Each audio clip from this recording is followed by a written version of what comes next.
Welcome to Ordinary Differential Equations Lesson 22, the inverse of a square matrix.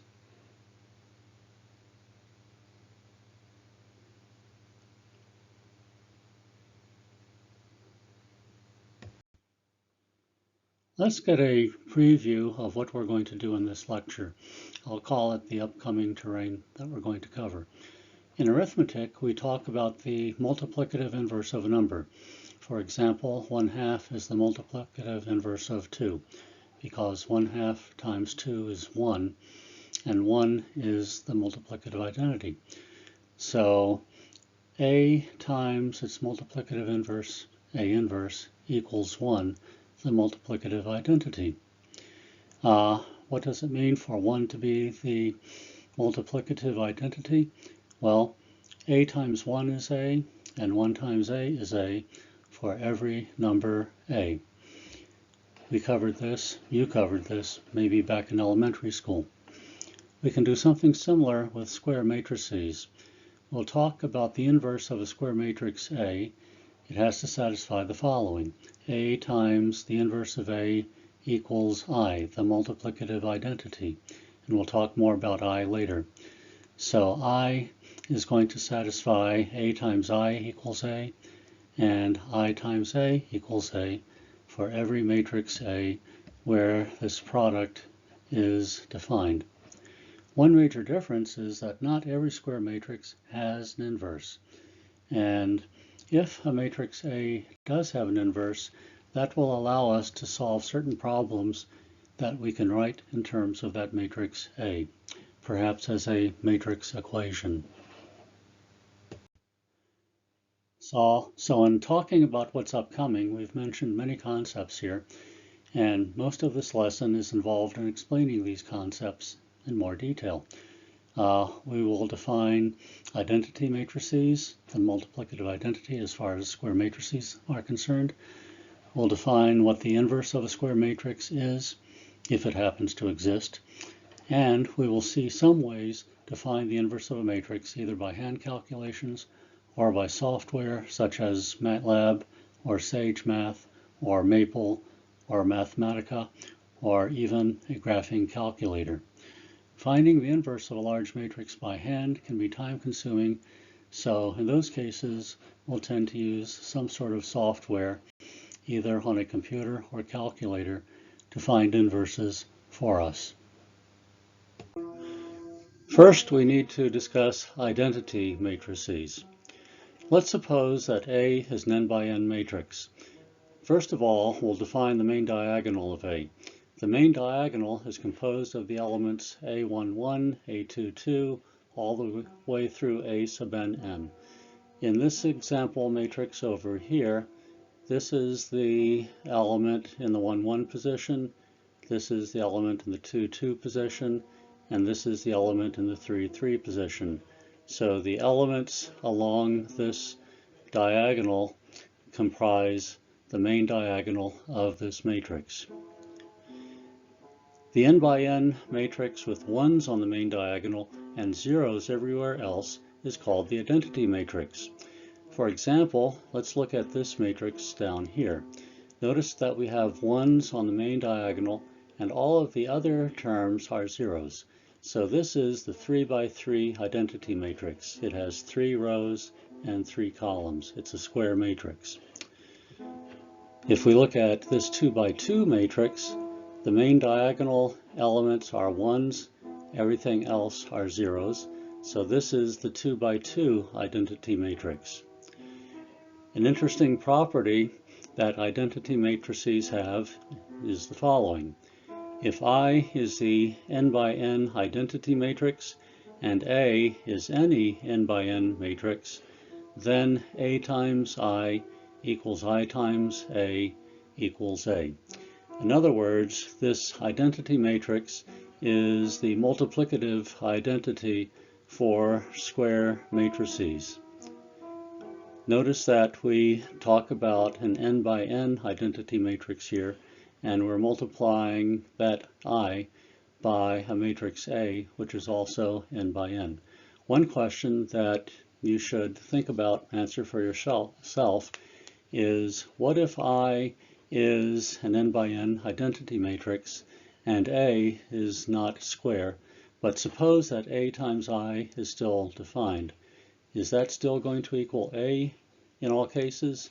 Yes or no?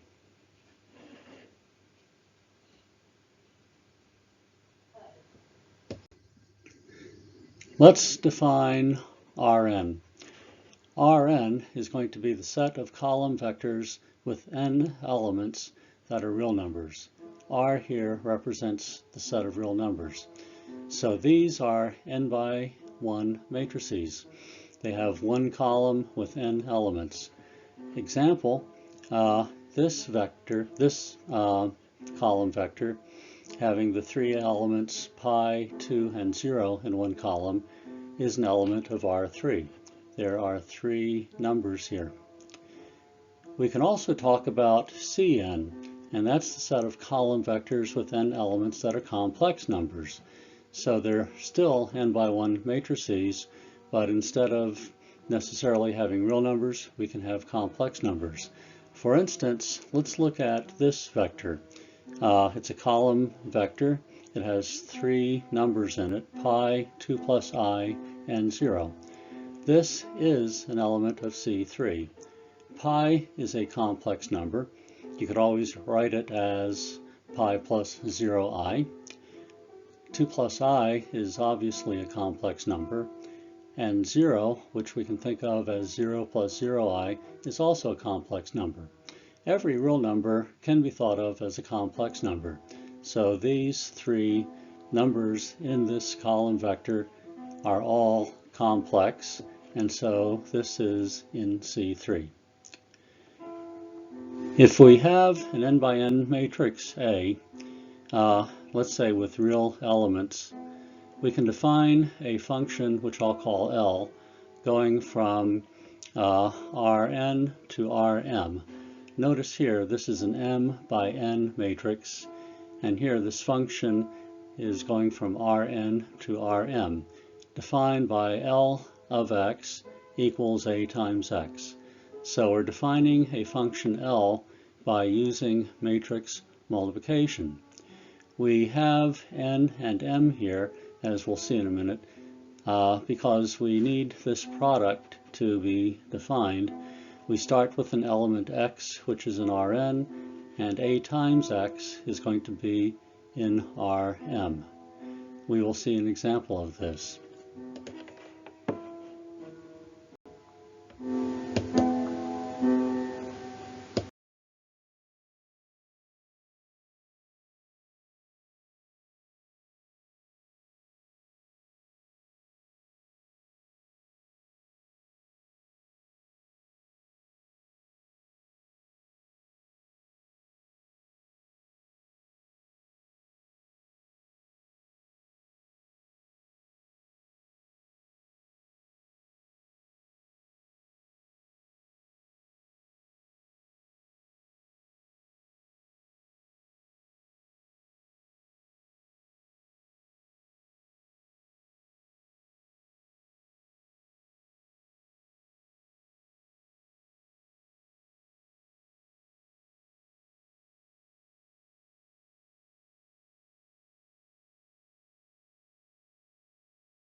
So we just talked about defining L from Rn to Rm by L of x equals A times x. Let's look at an example. Let's let the matrix A be this 2 by 3 matrix. It has 2 rows and 3 vertical columns. Let's define L of a vector in R3, x1, x2, x3, to equal A times that vector x1, x2, x3. So for example, if we look at L of 5, 1, 2, that turns out to be 9, 27, this element of R2. We got this element of R2 by multiplying this 2 by 3 matrix times this 3 by 1 matrix, and the product then is a 2 by 1 matrix. We've covered matrix multiplication before, so you can check this yourself in your spare time if you want to. So in this particular example, L is a function from R3 into R2, and it maps, we can say, elements of R3 into elements of R2. R3 is the set of all vectors, column vectors with 3 components. R2 is the set of all vectors with 2 real components.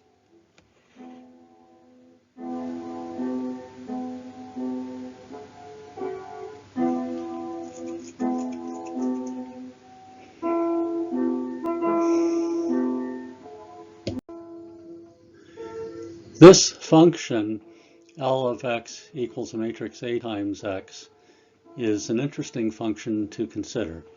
It's a special kind of function called a linear transformation. And it's called a linear transformation because for any scalar c, any number c, and vector x, we have 2 properties that L satisfies. L of a scalar times the vector x equals that scalar c times L of x, and that's because matrix multiplication has this property: A times cx equals c times ax. L also has this property: L of x plus y equals L of x plus L of y.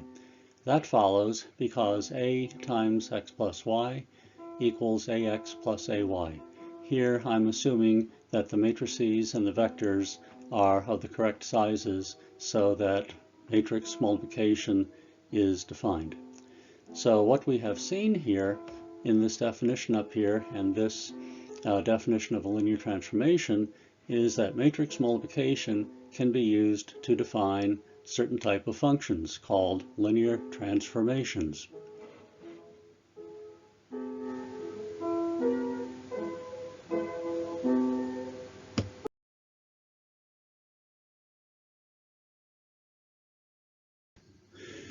Let's talk about composition of linear transformations.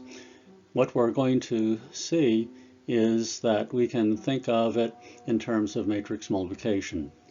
So let's suppose we have 2 linear transformations. The first one I'm going to call L sub A, and the second one I'm going to call L sub B. Let's suppose that L sub A of a vector y equals A times y.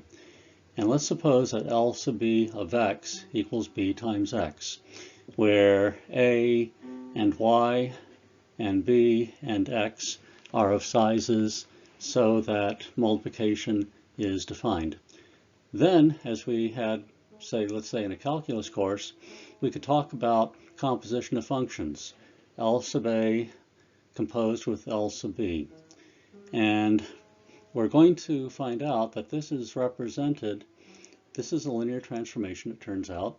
Composition of linear transformations is a linear transformation. And this one is represented by the matrix AB.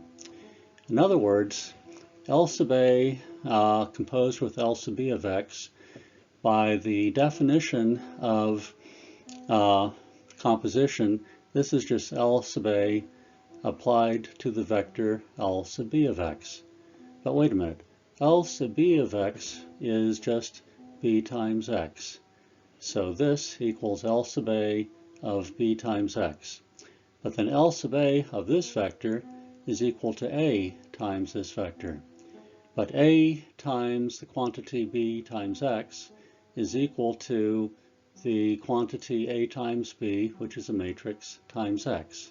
And this we can think of as just L sub A B of x. This is a linear transformation right here defined by the matrix A times B. So here's what's happening. We start with the vector x, we apply L sub B to it, and L sub B returns the value B times x. We apply L sub A to Bx, and we have A times Bx, which we can write as AB times x, which is L sub AB of x. So that's what's happening up here in this composition. So what we see is that composition of these linear transformations of this particular type corresponds to matrix multiplication. So this is another reason that matrix multiplication is defined as it is. Humans defined matrix multiplication. Matrices were a concept invented by humans, and it was done in such a way that it could be very useful in doing higher mathematics. What we're doing now is learning some basics of matrices and linear algebra so that we can apply this later to solving systems of linear differential equations.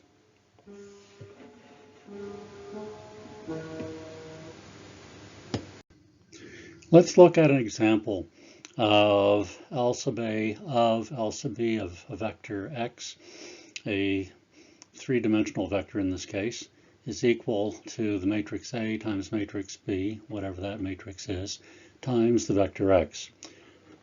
Let's start by letting L sub B of x be L sub B of, and then the vector x has components x1, x2, x3, and we'll define it to be this matrix times x1, x2, x3.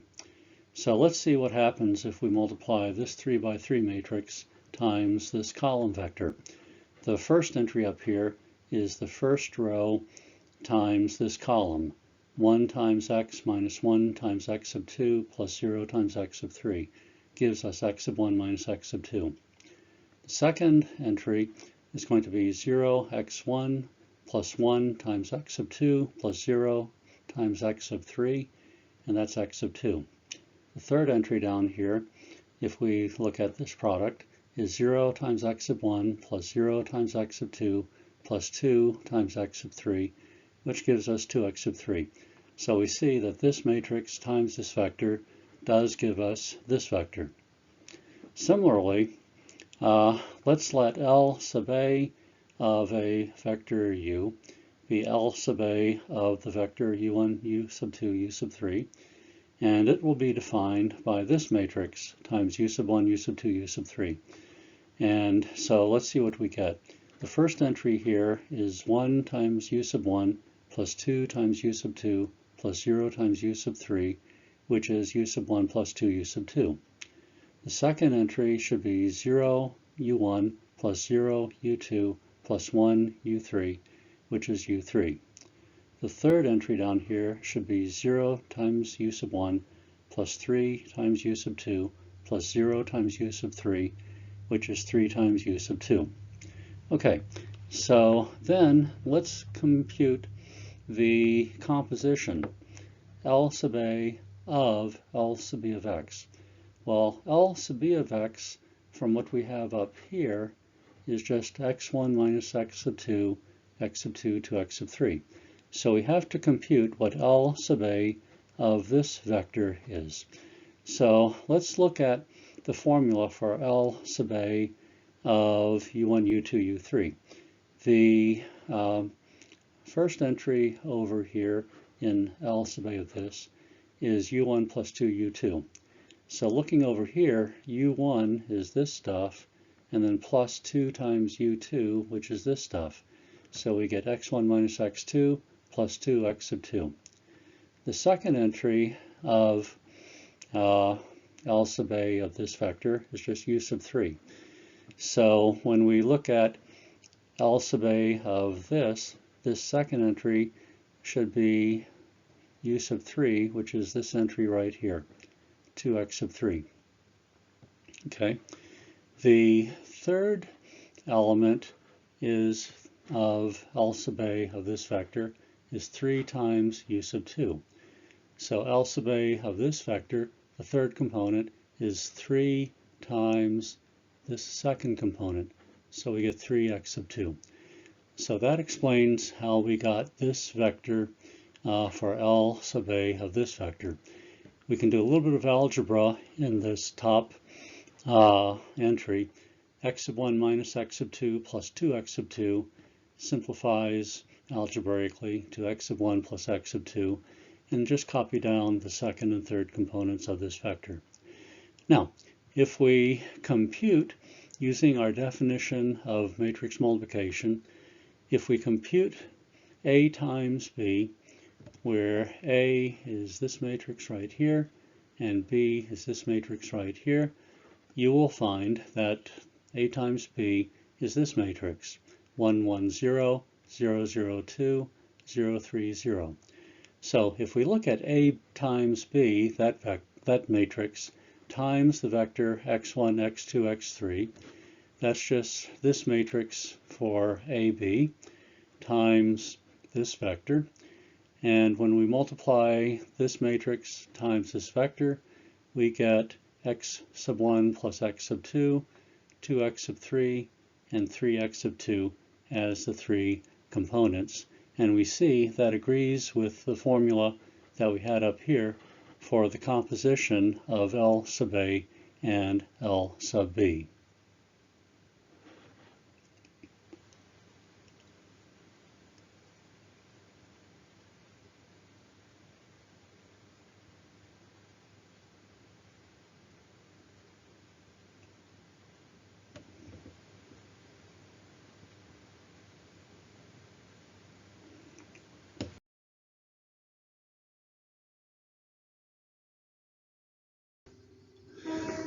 So now let's talk about inverses of matrices. We're going to consider square matrices. Those are the ones that might have inverses. So let's let A be an n by n matrix, n rows, n columns. A is called to be invertible. A is invertible, or equivalently, A is non-singular if there is an n by n matrix B satisfying A times B equals the identity matrix, the n by n identity matrix, and also B times A equals the identity matrix. If such a B exists, we will say that B is the inverse of A, and we will write that B equals A inverse. So what we're doing is defining what A inverse is. If it exists, the inverse of a matrix, a square matrix, is unique. Many square matrices we will find do not have inverses, and those matrices that do not have inverses are called, believe it or not, non-invertible or singular matrices. So our job for the short while is to find out which matrices are invertible and which are not. Remember, we're talking only about square matrices here. Non-square matrices do not have inverses. However, there are things called pseudo-inverses, which in many cases can be helpful for non-square matrices. We will not cover pseudo-inverses here. It's useful, for instance, in statistics and some numerical analysis, but not for the differential equations that we're going to be solving shortly.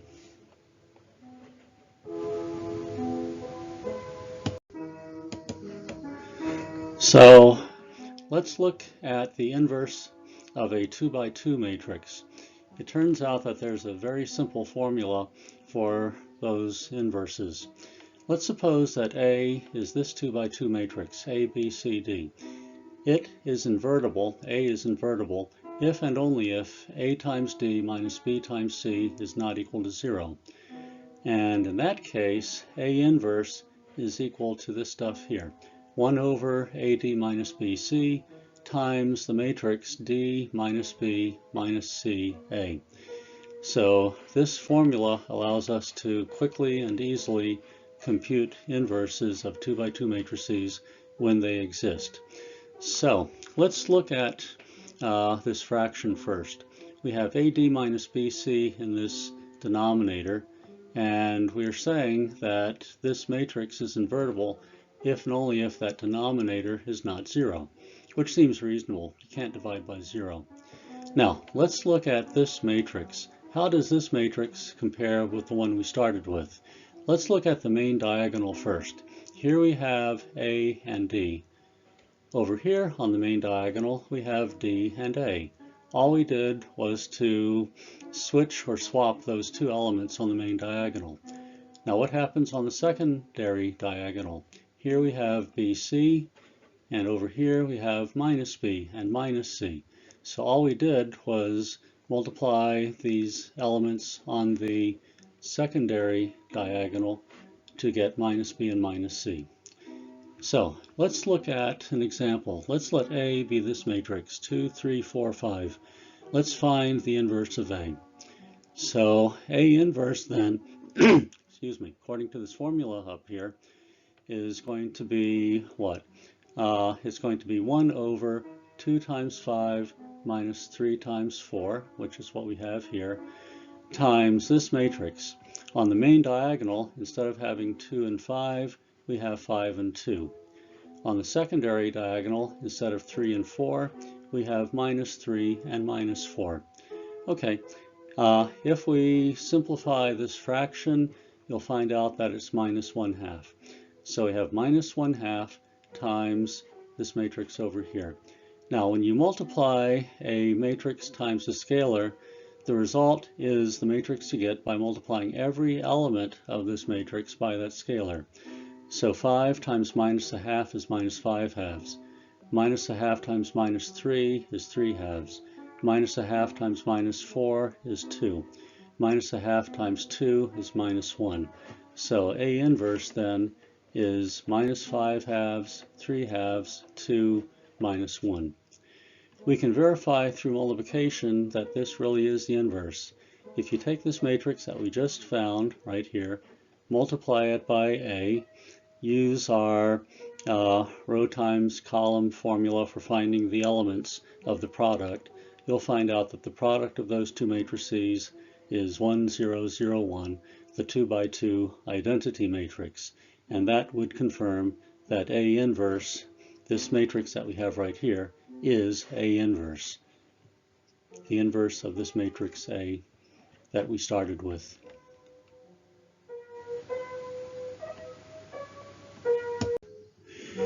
Once we have defined inverses, we can define powers of a square matrix, positive and negative integer powers of a matrix. First of all, for square matrix A, an n by n matrix, let's say, A to the 0 power is just going to be the n by n identity matrix. A to the first power is just A. A to the nth power is A times A to the n minus first power. This is a recursive formula. A squared, for instance, is A times A to the first. A cubed is A times A squared, and so on. If you want to calculate A to the minus nth power, that's just going to be the matrix A inverse, whatever it turns out to be, raised to the nth power. This formula for A to the minus n obviously only makes sense if A is an invertible matrix.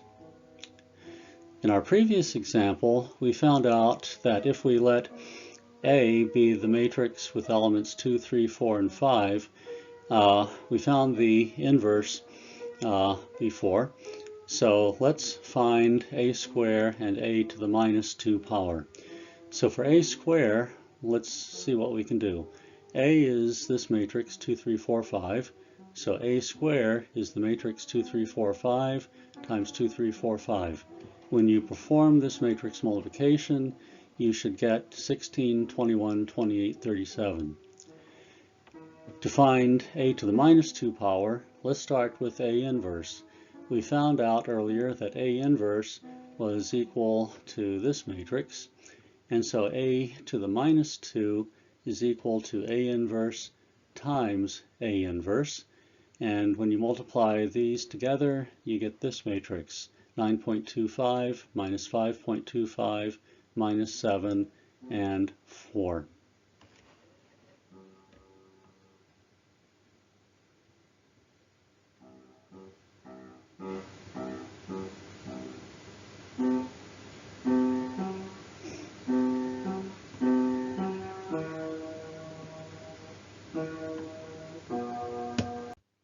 Here are some properties of inverses. If A and B are invertible n by n matrices, that is with n rows and n columns, then A times B is invertible. The product of invertible matrices is invertible. The inverse of the product AB is equal to the inverse of B times the inverse of A. Notice that the order here, AB and BA, is switched. Also, if you take the inverse of A and then the inverse of that, so in other words, the inverse of A inverse, what that is just A itself. So let's see how we can solve the matrix equation, the matrix A times a vector X equals a vector B, if A is invertible. So to solve this equation, let's multiply the left-hand side by A inverse and the right-hand side by A inverse, multiplying both sides of this equation on the right. So this side will become A inverse times A times X, the other side A inverse B. Now A inverse times A is the identity matrix. So this left-hand side is just the identity times X, and that equals A inverse times B. The identity times X is just X itself. And so we finally get that X equals A inverse B. So let's look at this problem. Solve this system of linear equations. 2x1 plus 3x sub 2 plus x sub 3 equals 8. X sub 1 plus 0x sub 2 minus x sub 3 equals 4. 4x sub 1 plus 5x sub 2 plus 2x sub 3 equals 16. Writing this as a matrix equation, we can write on the left-hand side the coefficient matrix for this system of equations times the vector whose components are x sub 1, x sub 2, x sub 3 equals, on the right-hand side, the vector containing 8, 4, and 16. So let's think of this equation as AX equals B, where A is this matrix, X is this column vector, that's a matrix 2, and B is this matrix. In that case, from what we set up here, X is equal to A inverse times B, and so we're going to have to find A inverse, the inverse of this thing, multiply it by B in order to figure out what X is. So we'll do that on the next slide. So over here is a SageMath calculation for this problem. First we'll define A. A is the matrix. Its first row is 1, 2, 3. Its second row, 1, 0, minus 1. The third row is 4, 5, 2. Notice that each row is enclosed in square brackets, and the whole matrix is also enclosed in square brackets. So we define A to be this, and then we command SageMath to show A. And so here's the matrix A. We don't really need to show the inverse of A, but this is what it looks like. Show A dot inverse parentheses here. So show has parentheses here and here because we're showing the stuff inside. And we're calculating A inverse of A. And so the output is this thing. Okay, B is going to be the matrix 8, 4, 16. Let's show B, and it's this. So basically we're going to look at A, this matrix, times X equals B. Now what we saw was that X is equal to A inverse times B, and so we'll calculate X by this formula, and then we'll show the results of that calculation, show what X is. So X is 13 halves minus 3 5 halves. So we started with this system of equations, involving the unknowns x sub 1, x sub 2, x sub 3, and we found that the solution to this is that x equals x sub 1, x sub 2, x sub 3 is 13 halves minus 3 and 5 halves. That means that x sub 1 is 13 halves, x sub 2 is minus 3, and x sub 3 is 5 halves. And these three numbers for x sub 1, x sub 2, and x sub 3 satisfy all three of these equations. This system of equations had a unique solution, and that happened because the matrix A we had up here was invertible. If A was a non-invertible matrix, then the equation AX equals B might have either no solution or an infinite number of solutions. But right now we're talking about the case where we have an invertible matrix A. So we saw that A inverse can be useful in solving a system of linear algebraic equations. So what we really need at this stage is a method for computing A inverse. So let's let A be a square matrix. Only square matrices can have inverses, and not all square matrices do have inverses. What we can do is the following. Start with an augmented matrix, which is the matrix A augmented by an identity matrix. If A is an n by n square matrix, I is also going to be an n by n matrix. So use elementary row operations to transform this into basically the reduced row echelon form of it. And so we can think of the reduced row echelon form of A as being our REF of A, and those elementary row operations that got that reduced row echelon form, when you apply those elementary row operations to I, you'll get some matrix B. And then we have the following. If the reduced row echelon form of A is the identity matrix, then it turns out that A is invertible, and A inverse will equal this matrix B. In other words, if you look at the reduced row echelon form of the augmented matrix AI, it will turn out to be, in this case, I augmented by A inverse. On the other hand, instead of this equals I, if the reduced row echelon form of A is not I, then the matrix A is not invertible. So we can use elementary row operations to get A augmented by I into reduced row echelon form, and from that we can tell whether A has an inverse, and we can also see what the inverse of A has to be.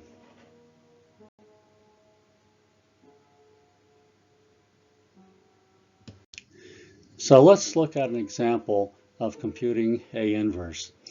Let's let A be this matrix, 3 by 3, 1, 2, 2, 1, 2, 3, 3, 2, 1. Let's find A inverse if it exists. Okay, so what we'll do is we'll form an augmented matrix. The first part of that augmented matrix will be A. Here it is, 1, 2, 2, 1, 2, 3, 3, 2, 1. And the augmented part is the identity matrix. This is A is 3 by 3. This identity matrix is also 3 by 3. 1's on the main diagonal, 0's everywhere else. We do elementary row operations to get this, 3 by 6 matrix in reduced row echelon form. And when you do that, you'll get this matrix. On this side, we have the identity. 1, 1, 1 on the main diagonal, 0's everywhere else, and we have other things over here. Now, we can go from this matrix to this matrix pretty easily by using elementary row operations, or if you're using technology, TI calculators like the TI-84 have a reduced row echelon form function built in. And in that case, you can use on the calculator the matrix editor to enter this matrix and then apply the RREF function to it and get this matrix as the output. Now once we have this output by either of those methods or by computer software methods, what's over here is going to be A inverse, as long as we have the identity on this side. And so what we see is that in this case A inverse exists, and A inverse is equal to this stuff over here, minus 1.5.5, 2, minus 1.25, minus 0.25, minus 1, 1, and 0.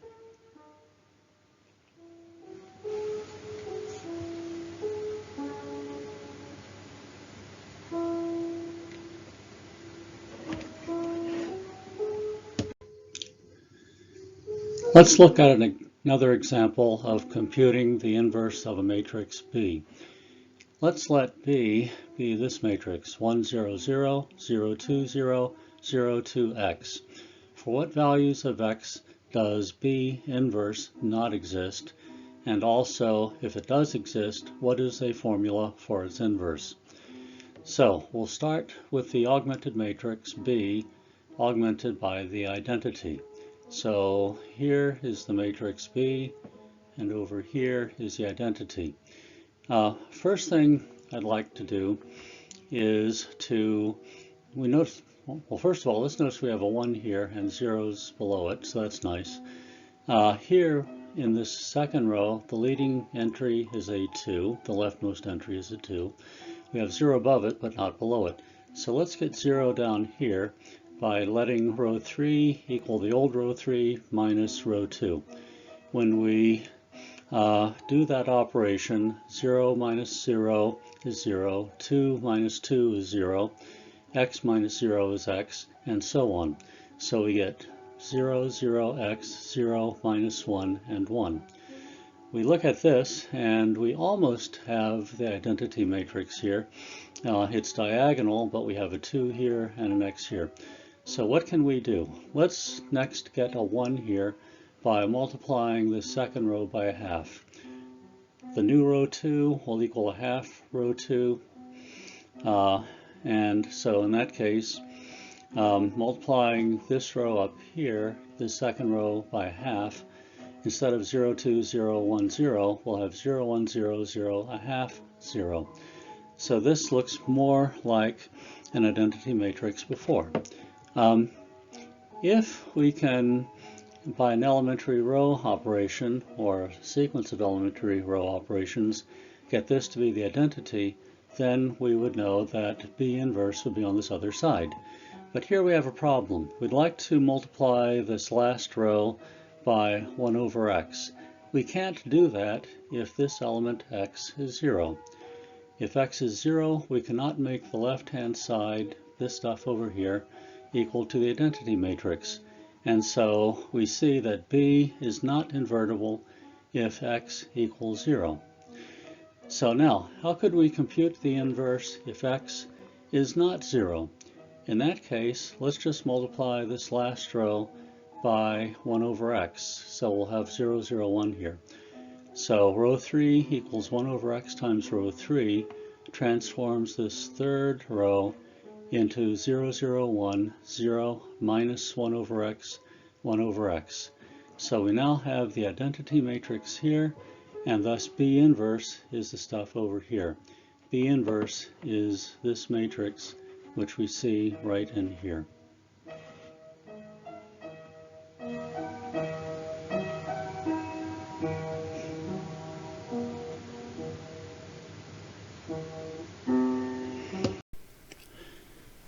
Let's first define A augmented by the identity matrix.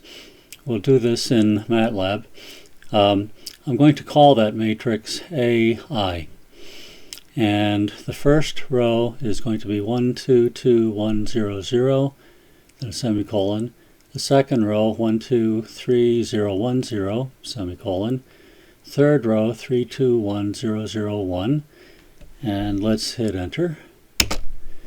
And there's the matrix A augmented by I.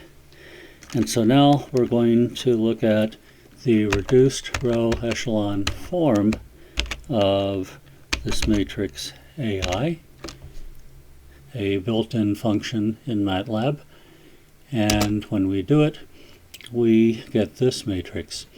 Now, the first three columns here just form an identity matrix, and that tells us that the matrix A, 1, 2, 2, 1, 2, 3, 3, 2, 1, is invertible. And its inverse is given by these last three columns. So A inverse is right here. We could have gone through this calculation by using elementary row operations on this 3 by 6 matrix and eventually get to this, but a built-in function saved us a lot of time in this particular case.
Here's a quick way to find a matrix inverse using the software package SageMath. I'll first define A to be a variable that I can use later. And then in the second command, A equals the following matrix. And this is the matrix that we just looked at. We have a parentheses here, parentheses here. We're looking at a function called matrix. And inside we have the matrix. A square bracket encloses the whole matrix on the left and right. Each of the rows is enclosed in square brackets also. And the elements are separated by commas.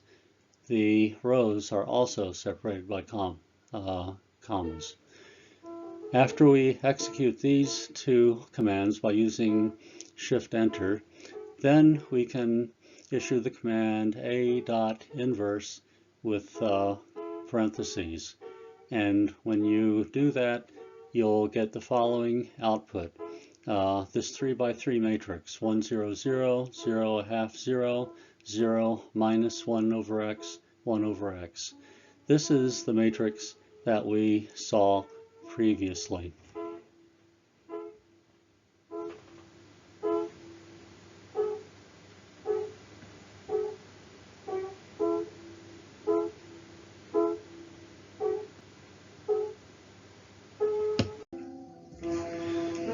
Here's a quick way to find a matrix inverse using the software package SageMath. I'll first define A to be a variable that I can use later. And then in the second command, A equals the following matrix, and this is the matrix that we just looked at.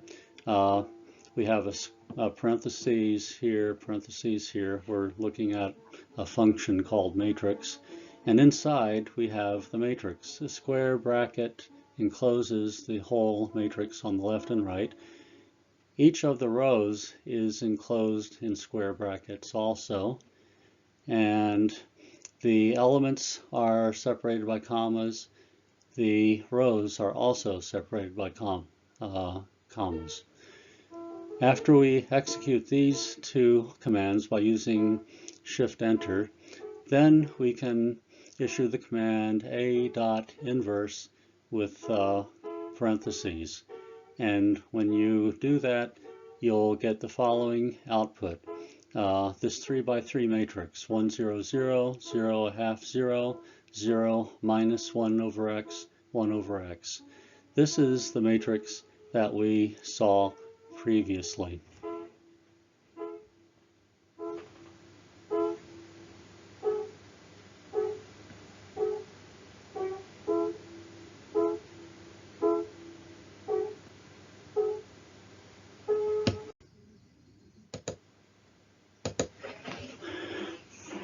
Let's talk about finding the matrix inverse by using MATLAB or equivalently Octave. Here's a short series of commands to find the inverse of a matrix A. First, we define the matrix A to have the first column 1, 2, 2, the second column 1, 2, 3, and the third column 3, 2, 1. So A then equals this matrix that we just mentioned. To find the A inverse, we can compute it by taking A, raising it to the minus 1 power, a square matrix raised to a power. If we execute that command, we will get this matrix here. Another way to find the inverse is to use the inverse function. Inverse of A, when we execute that command, we get the same matrix that we had up here. If we look at this matrix for a minute, we'll notice that this entry is displayed as 1.8504 e minus 17. What that means is 1.8504 times 10 to the minus 17. That's very small. My guess is that's probably due to some truncation and possibly round-off errors. So what we see here, this is probably just 0 then. This entry is probably 0. So we can find the inverse of a matrix in MATLAB by using A raised to a minus 1 power or using inverse of A. MATLAB is not doing an exact calculation here. It's performing a numeric computation of the inverse using an algorithm, perhaps like elementary row operations, who knows. So there could be some small errors arising during the calculations, and so there will be small errors in the result. Like this 3-3 entry, I suspect is really a 0. And so at 3-3 entry, when we see 1.8504 e minus 17, that means 1.8504 times 10 to the minus 17. E to a number here is 10 raised to that number. So in any case, you can see that this is a very small number, and so my best guess is that in the inverse, the exact value of the 3-3 element here is probably a 0. Some small errors cropped into the calculation due to the algorithm that they used to approximate the inverse, and also to the finite word size. My guess is that each number was stored in 64 bits of computer memory, a bit being a 0 or 1. Some earlier versions of MATLAB and Octave used 32 bits. Those are still available, I think, for downloading. 64-bit would give you increased precision over 32 bits.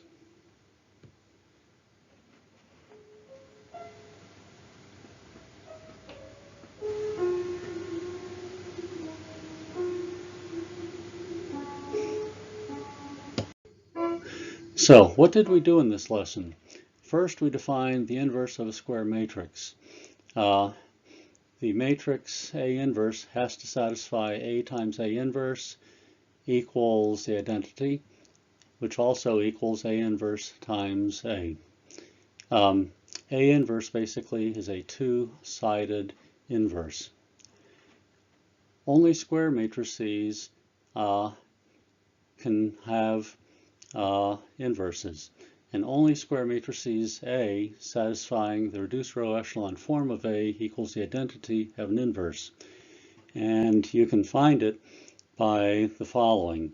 The reduced row echelon form of the augmented matrix A augmented by I will in this case turn out to be I augmented by A inverse. We also saw how we can find the inverse of a matrix using MATLAB and also by using SageMath. I hope you enjoyed this lesson, and please come back for future lessons.